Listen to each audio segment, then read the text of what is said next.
Hello, YouTube. It's me, John Avenger, once again, and welcome to another streamed movies and theatrical films month here on my channel.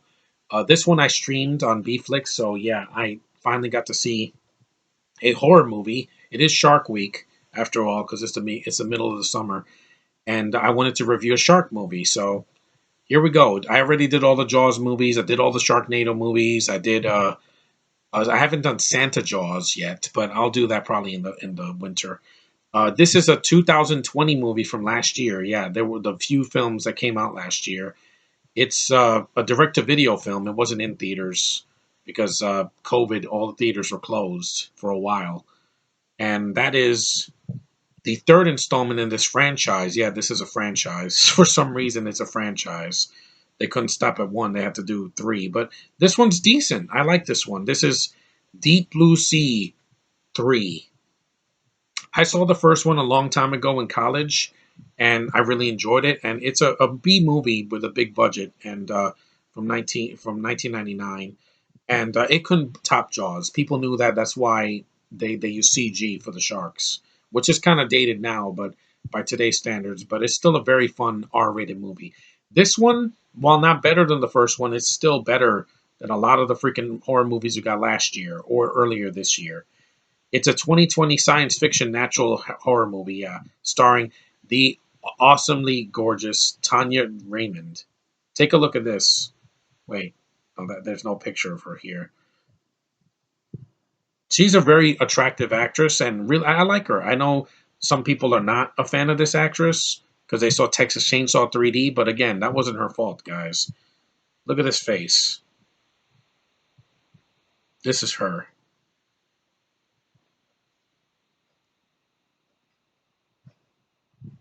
That is a gorgeous, gorgeous woman right there. See, again, Marvel, take hint, take notes. These are the kind of women I want to see in my films. Sexy, and they know it, and they don't have to hide from it.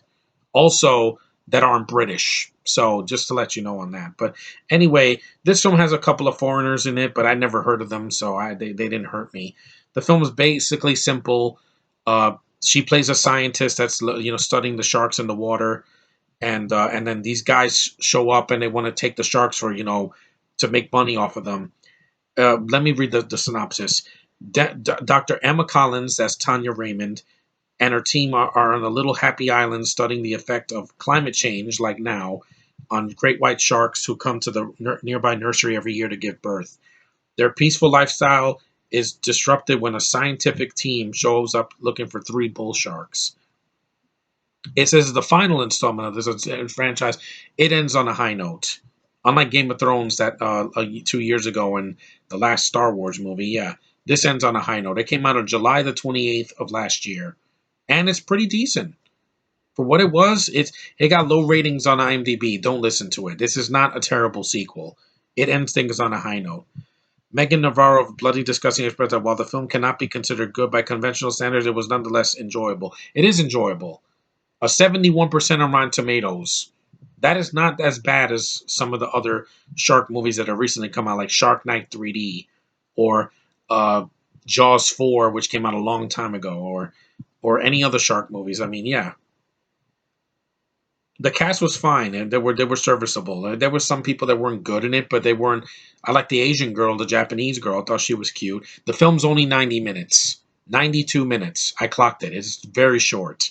It does not drag ass like some recent superhero movies have released recently from DC and from Marvel. Just saying, guys, short and sweet gets it done. Ben Foster. This is not. This guy was British. Yeah, he was in The Last Ship.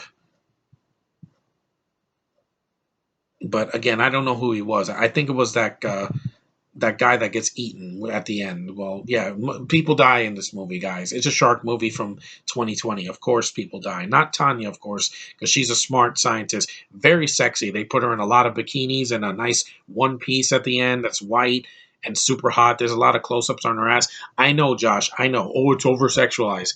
It's a movie in the water that's got an R rating. There is no nudity in the movie, but it makes up for it with these gorgeous shots of Tanya's gorgeous ass. Natural, beautiful ass. Again, where was that in Black Widow? Hmm? I guess not, because Marvel's like, we don't want to sexualize our characters. We're going to follow what The Force Awakens did. Why? I'm a heterosexual man looking for some women to look at and gaze at and have the dopamines in my brain go crazy. Yeah, that's what I want. I don't want to be bored out of my mind with a female lead. And the film is fast paced. Like once the shark shows up, they don't take their sweet ass time to, to they don't waste time, doing the movie any justice by putting padding. There is no padding in this movie. At least not with any like scenes that could have been easily cut out. There's some scenes that could have been shortened, but no scenes that needed to be cut out entirely. And all things considered, the movie was not boring. It was very fast paced, a lot of blood, a lot of practical effects, even though there's some CG for the sharks, but it's a lot better than you think. And for a direct to video film that wasn't even in theaters, at least not here in the US because of COVID, it's a lot better than a lot of horror films that came out after that. This is not like New Mutants. This actually is not scary, but it's very isolated on the island, and these people are not like in a major city or like in space or something. No, it's got a lot of like tension in there. And for what it's worth, the movie was a lot of fun. If you've never seen Deep Blue Sea 3, I would say skip the second one. Just watch the first one and then watch this one and you're good. Because this one actually is not so bad. I was expecting a lot worse, especially considering the year that it came out. Yeah, I was expecting a lot worse from this. But it's fine.